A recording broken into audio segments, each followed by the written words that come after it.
आप सभी का रसायन विज्ञान की तीसरी क्लास में बहुत बहुत स्वागत है।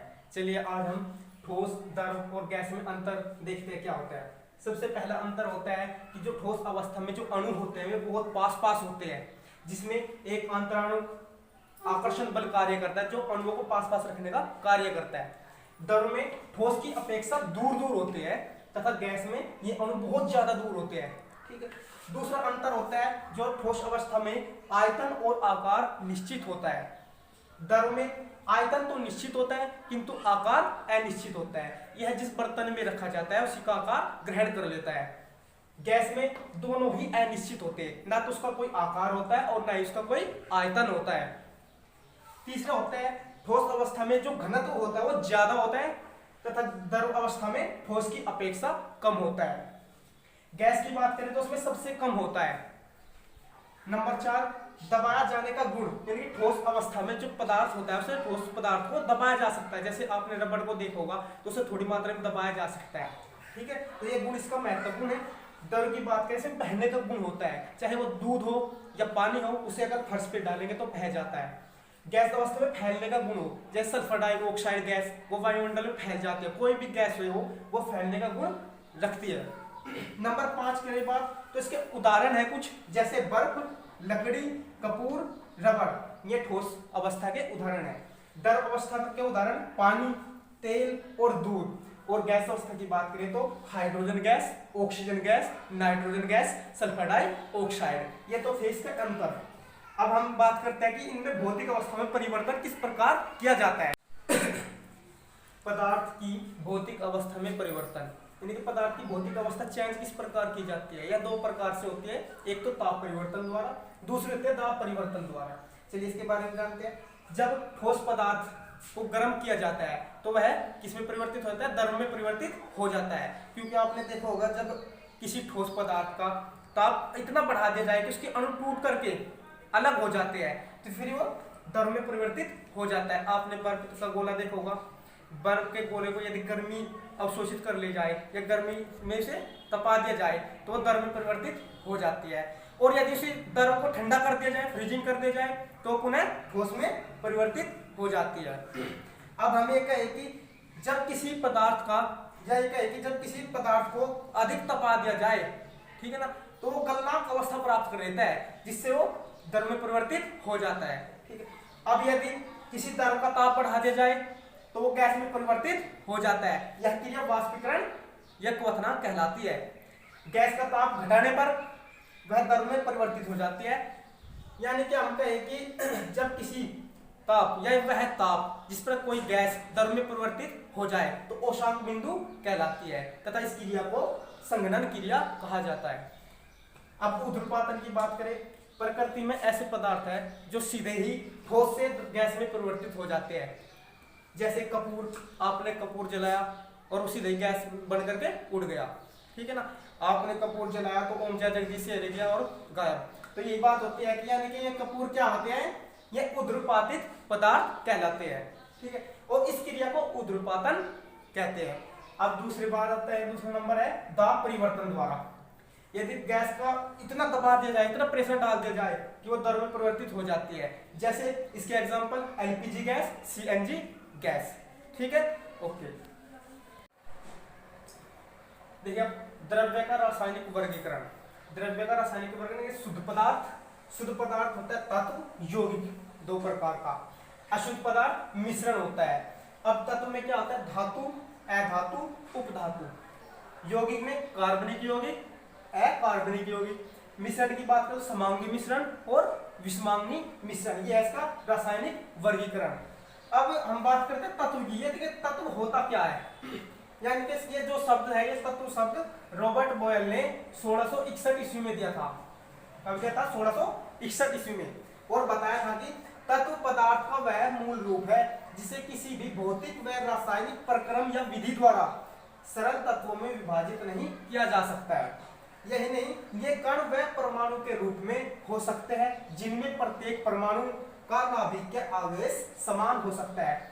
जैसे O2 यानी कि ऑक्सीजन, अगर ऑक्सीजन की बात करें हम तो इसके दो अणु होते हैं, यानी कि अणु के रूप में होता है। अब हीरे की बात करें, इसका अगला एग्जांपल है हीरा। लाल फास्फोरस,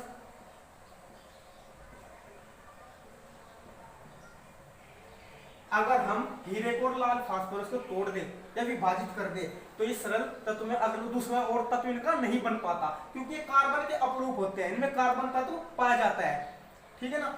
ग्रेफाइट, हीरा, लाल फास्फोरस, ये सब क्या है, कार्बन के अपर रूप। तत्व तीन अवस्थाओं में पाए जाते हैं, इनके ठोस तत्व भी होते हैं कुछ, जैसे एल्यूमिनियम, आयरन, गोल्ड और सिल्वर, ये ठोस अवस्थाओं में पाए जाते हैं। कुछ द्रव्य तत्व होते हैं जैसे मरकरी और ब्रोमीन, कुछ होते हैं गैसीय तत्व जैसे नियोन, हीलियम, ऑक्सीजन और नियोन, ठीक है, ये होती है इनकी अवस्थाएं। अब IUPAC ने वर्तमान में 118 तत्व खोजे थे, जिसमें से 31 तत्व 1800 ईस्वी में और 63 तत्व 1865 ईस्वी में खोज निकाले थे। अब धातु की बात करें तो वे तत्व जो इलेक्ट्रॉन त्याग कर धनायन बनाने की प्रवृत्ति रखते हैं धातु कहलाते हैं। आवर्त सारणी में इन्हें दाएं कोने को छोड़कर सभी तत्व धातु है, दाएं कोने को छोड़कर सभी तत्व क्या है, धातु कहलाते हैं। इनकी संख्या वर्तमान में 90। प्राचीन काल में ज्ञात धातुओं की संख्या 3 थी, जिसमें कॉपर, गोल्ड और सिल्वर, ये 3 धातुएं उपस्थित थी, ठीक है। धातु के भौतिक गुण, इसमें सबसे पहला नंबर 1 होता है, ये कमरे के ताप पर ठोस अवस्था में पाई जाती है, किंतु मरकरी जो होती है ये द्रव अवस्था में पाई जाती है, ये ठोस अवस्था में नहीं पाई जाती। दूसरा पॉइंट आता है, इनमें मुक्त इलेक्ट्रॉन की उपस्थिति के कारण धात्विक चमक होती है, यानी जो इलेक्ट्रॉन है इसी के कारण इसमें एक धात्विक चमक उत्पन्न होती है। तीसरा पॉइंट आता है, धातु सामान्य अवस्था में कठोर होती है, सभी धातु, किंतु कुछ इसके अपवाद भी है जो सही नहीं है। इसमें सोडियम, पोटास और कैल्शियम ये कठोर नहीं होती है, नरम अवस्था में। नंबर 4, इनमें आघात वर्धनीय पतली चादर बनाई जा सकती है, यानी इसमें जो धातु होती है इनके द्वारा एक पतली चादर का निर्माण किया जा सकता है। सबसे आघात वर्धनीय सोना और चांदी। नंबर 5, धातु उष्मा की सुचालक होती है, किंतु सबसे अच्छी जो सुचालक होती है सिल्वर और कॉपर। कुछ कुचालक भी होती है जैसे शीशा और मरकरी, ये दोनों की दोनों धातु उष्मा की कुचालक होती है। नंबर 6, विद्युत की सबसे अच्छी जो सुचालक होती है वो होती है सिल्वर। सिल्वर धातु विद्युत की सबसे अच्छी सुचालक होती है। नंबर 7, फ्रांसियम धातु रेडियोधर्मी द्वारा द्रव अपधातु में पाई जाती है, यानी जो ये रेडियोधर्मी होता है ये द्रव धातु, इसमें कौन सी होता है, फ्रांसियम। टंगस्टन धातु का गलनांक 3500 डिग्री सेल्सियस होता है, जिसका निर्माण फिलामेंट बनाने में किया जाता है। जो टंगस्टन होता है, जो बल्ब का जो फिलामेंट होता है, फिलामेंट बनाने के लिए टंगस्टन धातु का प्रयोग किया जाता है। धातु का नंबर आता है अधातु का। इसमें होता है वे सभी तत्व जिनकी प्रवृत्ति इलेक्ट्रॉन बनाने की होती है, अतः ये ऋणायन का निर्माण करते हैं। ऋणायन और धनायन होता क्या है, देखिए आयोडीन, इलेक्ट्रॉन पर जो ये चिन्ह होता है माइनस का चिन्ह, इसे बोलते हैं ऋणायन। इसी प्रकार हाइड्रोजन पे प्लस का चिन्ह होता है, इसे बोलते हैं धनायन। अब ब्रोमीन द्रव अवस्था में होते हैं, किंतु जो इनकी संख्या होती है, धातु की जो संख्या होती है 22 होती है, जिसमें से 10 ठोस अवस्था में, 11 गैसीय अवस्था में और 1 द्रव अवस्था में पाई जाती है। जो द्रव अवस्था में पाई जाती है उस धातु का नाम है ब्रोमीन। इसके भौतिक गुण, जैसे नंबर 1, ये ताप व विद्युत की कुचालक होती है, किंतु सभी कुचालक नहीं होती, कुछ इसके अपवाद भी है जो सुचालक होती है, जैसे ग्रेफाइट एक विद्युत की सुचालक होती है। दूसरा नंबर, ये विभिन्न रंग दर्शाती है, जैसे क्लोरीन हरा पीला, फास्फोरस गुलाबी और सल्फर पीला रंग दर्शाती है। तीसरा पॉइंट, ये आघात वर्धनीय तन्य नहीं होती, ये भी सच नहीं है, कुछ अपवाद भी है, जैसे आयोडीन और हीरा, ये इसके अपवाद है जो तन्य होते हैं और आघात वर्धनीय होती है। नंबर 4, इनका गलनांक और क्वथनांक कम होता है, किंतु इसमें सभी का तो ऐसा नहीं होता, इसमें कुछ अपवाद है, जैसे हीरा और ग्रेफाइट, इनका जो गलनांक और क्वथनांक होता है ये ज्यादा होता है। देखिए अब आता है उपधातु का नंबर में तत्व जिन्हें धातु और अधातु दोनों के गुण पाए जाते हैं। आवर्त सारणी में धातु व अधातु के बीच में इन्हें रखा गया है। आपने पता है भाई आपको, वे तत्व जिनमें धातु क्या था, जो इलेक्ट्रॉन त्यागते हैं, और अधातु जो इलेक्ट्रॉन ग्रहण करते हैं, किंतु उन दोनों के गुण उपधातु में उपस्थित होते हैं। ठीक है, अब आवर्त सारणी में इसे धातु और अधातु दोनों के बीच में रखा गया है। अगर इसकी संख्या की बात करें तो ये 6 होती है इनकी संख्या। बोरोन, सिलिकॉन, जर्मेनियम, आर्सेनिक, टेलुनियम और एंटमनी, ये 6 प्रकार के उपधातु होते हैं। अब आते हैं पृथ्वी पर सर्वाधिक मात्रा में पाए जाने वाले तत्व, जो अधिक संख्या में पाए जाते हैं, जिनकी मात्रा सबसे अधिक होती है। सबसे पहले नंबर 1 पर oxygen 46.6%, silicon 27.72%, aluminium 8.13%, iron 5%, calcium 3.8%। सबसे हल्का तत्व हाइड्रोजन, सबसे भारी तत्व ओस्मियम, और सबसे हल्की धातु लिथियम, सबसे विषैली धातु प्लूटोनियम होती है। अब इसके बाद आता है यौगिक, यानी कंपाउंड क्या होता है, तो वह शुद्ध पदार्थ जो 2 या 2 से अधिक तत्वों को एक निश्चित अनुपात में मिलाने से प्राप्त होता है। 2 या 2 से अधिक तत्वों को इस अनुपात में, एक निश्चित अनुपात में मिलाने पर क्या होता है, वो यौगिक कहलाता है। जैसे जल, अगर जल की बात करें तो उसमें हाइड्रोजन और ऑक्सीजन का समान अनुपात होता है, 1:8, ये निश्चित होता है, चाहे वो जल कहीं का भी हो। ठीक है, नमक, चीनी आदि। ठीक है, यौगिक के गुण अवयवी तत्वों से भिन्न होते हैं। जो इसमें घुले हुए जो तत्व होते हैं, उनके जो यौगिक होते हैं, उनके अवयवी तत्व वे क्या होते हैं, भिन्न अलग अलग होते हैं। जैसे जल में बात करें, जल का अणु सूत्र होता है H2O, हाइड्रोजन और ऑक्सीजन से मिलकर बना होता है। ऑक्सीजन क्या करता है, आपको जलाता है। ठीक है, नहीं स्वयं जलती है। हाइड्रोजन क्या होती है, स्वयं जलने का कार्य करती है, और ऑक्सीजन जलाने का कार्य करते हैं। ऑक्सीजन की उपस्थिति में ही आग लगती है ज्यादातर। अगर H2O की बात करिए, आग को बुझाती है। ठीक है, तो अब बात करें कि यौगिक के गुण अवयवी तत्वों के भिन्न होते हैं, जैसे ये। अब आता है यौगिक सूत्र क्या होता है।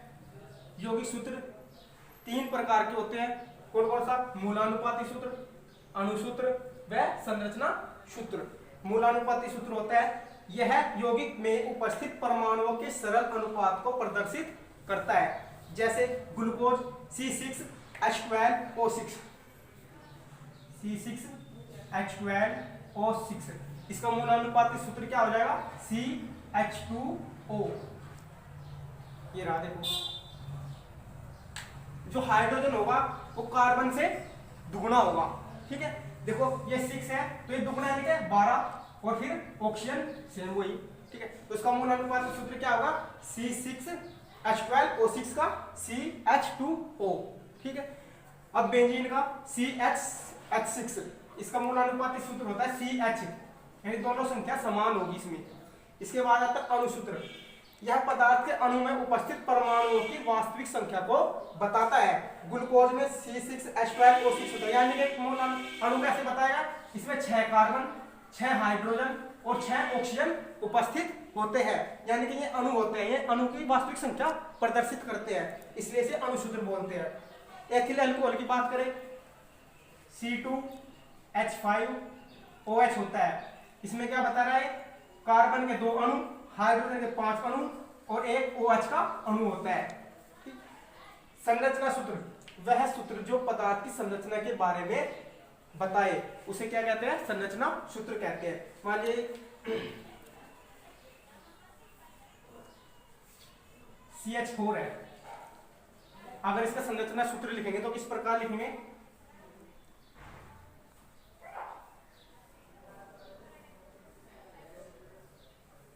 ऐसे लिखा जाएगा।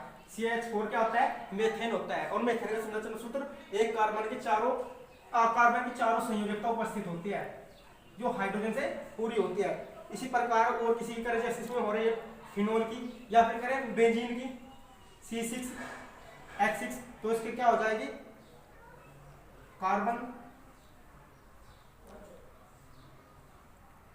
फिर कार्बन,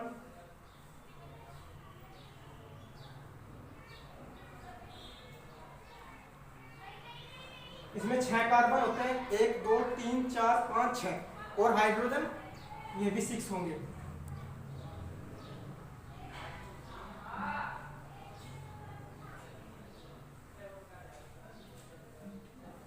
और यहाँ पर डबल बॉन्ड, यहाँ पर डबल बॉन्ड और यहाँ पर डबल बॉन्ड उपस्थित होते हैं। तो ये बेंजीन की संरचना सूत्र है बेंजीन का, ठीक है। तो इसे बोलते हैं संरचना सूत्र, यानी कि वह सूत्र जो पदार्थ की संरचना के बारे में बताता हो उसे क्या कहते हैं, संरचना सूत्र। अब इसके बाद चलता है मिश्रण।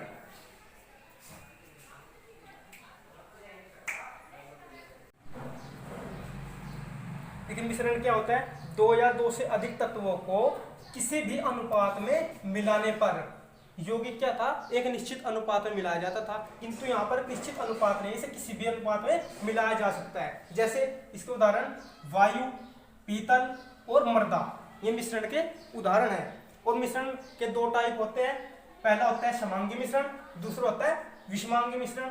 समांगी में क्या होता है, जो उसके अवयवी तत्वों के गुणधर्म है वे सर्वदा समान होते हैं, पूर्णतः समान होते हैं। जैसे जल में चीनी, आप जल में अगर चीनी मिला दो तो दोनों को पहचान नहीं सकते जब तक उसका टेस्ट ना ले लो, ठीक है। ऐसे ही जल में नमक का मिश्रण, जल में नमक मिला दो, आप पता नहीं लगा सकते चीनी कौन सी नमक कौन सा है, तो ये क्या है, समांगी मिश्रण है। इसी प्रकार सोडा वाटर का मिश्रण। बात करें विषमांगी मिश्रण के, इसमें अवयवी तत्वों के गुणधर्म सर्वदा असमान होते हैं। जैसे वायु, अगर वायु की बात करें तो विभिन्न धूल के कण उपस्थित होते हैं इसमें, और विभिन्न गैसों का मिश्रण होती है वायु, तो इसमें धूल के कण होते हैं। पीतल, पीतल में कॉपर और जिंक उपस्थित होता है, इससे पीतल बनता है। और जल और तेल, यदि जल में तेल मिला दिया जाए तो दोनों को पहचान सकते हो, क्योंकि तेल ऊपर आ जाता है हमेशा, चाहे वो तेल सरसों को हो या फिर किसी चीज को हो। तो ये तो था मिश्रण।